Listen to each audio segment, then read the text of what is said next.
Thanks, Yvette. Now, as the face of hit TV show Spartacus, Andy Whitfield was fast becoming one of Hollywood's hottest stars. However, at just age 38 years old, Andy was diagnosed with non-Hodgkin lymphoma and tragically lost his battle 16 months ago, leaving behind his wife Vashti and their 2 children. His memory now lives on in a moving feature film documentary set for release later this year. Vashti joins us now to tell us more. Vashti, Andy was an action hero on screen, but and obviously your personal hero. What attracted you to him in the first place? Actually, all the opposites to what you've just outlined. He was incredibly shy, a complete geek, like slightly goofy, but so humble in his obvious beauty, you know, inside and out. And I just, you know, I was very moved and drawn to that. Yeah, and he was hot. I was reading that you were saying that he sort of didn't know how good-looking he was. I think, you know, honestly, and I say this and I'm careful as I say it because it always moves me to tears, there's a little scene in the doco where you see him speaking, and even when he became the man I always knew he could be, he was never aware of how beautiful he was, you know, and that was part of why I think so many people were drawn to him. Yeah. And now why so many people have started following me and honouring his legacy and how to, you know, encourage other people to live a meaningful life, which is what he was after. The success of Spartacus, Blood and Sand, I mean, that came a little bit later in his career. You know, I mean, that must have really turned your world upside down, you know, to all of a sudden have that success.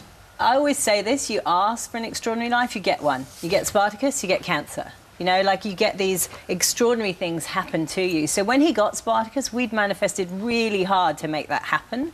And so it wasn't really a surprise. It's like we had 2 small babies. Yeah. That was harder juggling. You know, how do we fulfill this and honour this and do it really well and be great parents? That was the, you know, the crazy stuff. Can I just go back to, you know, when we all found out about Andy's condition, and it was such a shock, and I think we were talking just off air then about the fact that you've got this really amazing specimen of a guy. He's really, he's at the top peak of his form, and then we find out about this. How did you guys actually find out? When in the process did you find out about it?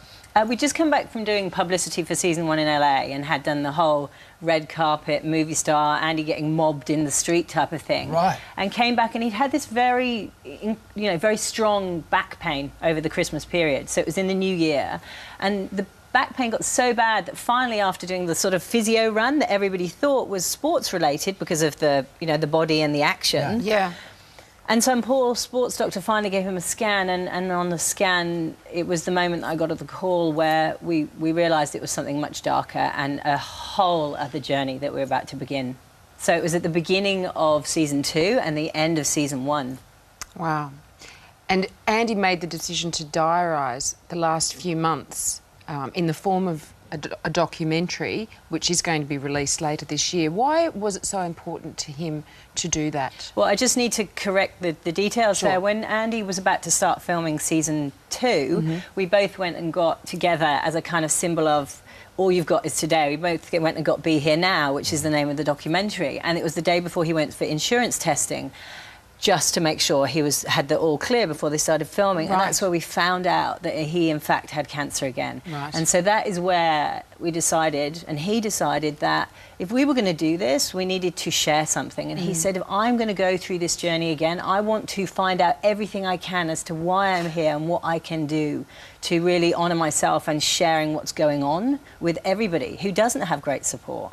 And so it was actually at the beginning of that. So we filmed for a whole year. Right. All the way up to Andy's departure and after, just to follow myself and the children and look at how you come back to life after losing someone you love and how you honour that person's legacy to fulfil the life you're given, which is why I started the blog Maybe McQueen and why it's growing into something now where people are really joining a community where they feel they can get support after they've lost someone or come out of that journey themselves and really, you know, grab life by the short and curly. Exactly, and start living life again. It is such a beautiful story, though. I know it's very tragic, but you two having this similar vision, like, OK, well, we're going to give back. We're going to turn this into positives for others, even though this is going to inevitably be tragic for our family. Yeah.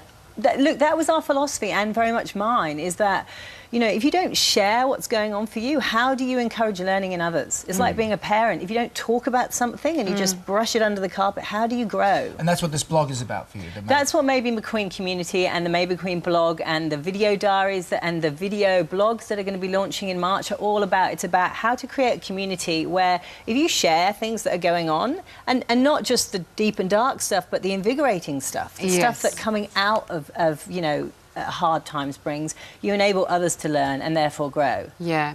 And how are the kids? Sorry to interrupt. How are the kids? They're gorgeous. Yeah. They're gorgeous. You know, it's a roller coaster. You go up and down and all around with that, and you just handle it day by day, but they've flourished. And I look at my little son, who, if anyone's seen pictures of him, looks like a mini Andy as a man, you know, extraordinarily. It's quite strange. For his mother and for me, I look at this little person and I see these, like, grumpy looks and things like that, and I see Andy staring at me, which is gorgeous. He's very sensitive, and he beautifully will get up one day and have a little cry and say, I miss my dad, and we talk about it. We don't brush it under the carpet, and then he moves through it. And by the end of the day, you say, you know, you've been on tender hooks all day, and you say, how are you? And he's like, oh yeah, awesome, did this, blah, blah, blah, blah, blah. And they've let it go. And it's a good thing to learn from our children in that let it up and down and move on. Thank you so much for coming in. Pleasure. Yeah, really inspiring. Go to the blog, and best of luck with the doco too. Maybe McQueen. Yeah, Maybe McQueen relaunching March. Thank you so much, Vashti, for coming in. Thank you.